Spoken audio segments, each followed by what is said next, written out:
చెప్పండి, పవన్ కళ్యాణ్ మీద మీ అభిప్రాయం ఏంటి? పవన్ కళ్యాణ్ రాజకీయంగా చాలా మంచి వ్యక్తి అండి. 2 సంవత్సరాలు అవుతున్నారు డిప్యూటీ సీఎం. ఆయన డెవలప్మెంట్ ఎలా ఉంది ఆంధ్రప్రదేశ్? బాగానే ఉంది. బాగానే ఉంది.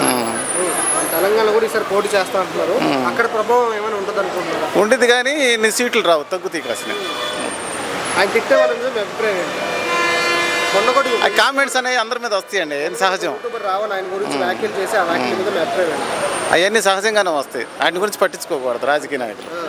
అవన్నీ ఏ రాజకీయ నాయకుడు వచ్చినా కామెంట్స్ అనేవి జనరల్ పీపుల్స్ మాట్లాడుతూనే ఉంటారు, అవన్నీ పట్టించుకునే విషయం కాదు. ప్రతిసారి ఆయన గెలిపి రాష్ట్రంలో ఏం జరిగినా మొదటగా విమర్శించేదాన్ని, ప్రశ్నించేదాన్ని. ఎందుకని ఆయన కూటమి నుంచి విడిపడతామని ట్రై చేస్తున్నారు ఎవరు?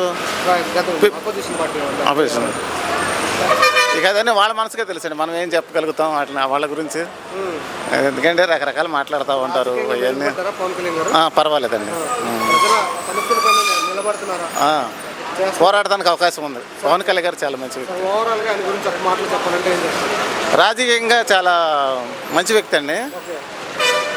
ప్లస్ ఏంటంటే చదువుకున్న వ్యక్తి, ప్రతిభావంతుడు, అన్ని విధాల రాజకీయ అనుభవం గల నేర్చుకున్న వ్యక్తి. అవసరమైతే సింగిల్కి పోటీ చేసినా అవకాశం ఉంది ఆయనకి, అంత కెపాసిటీ ఉంది ఆయన.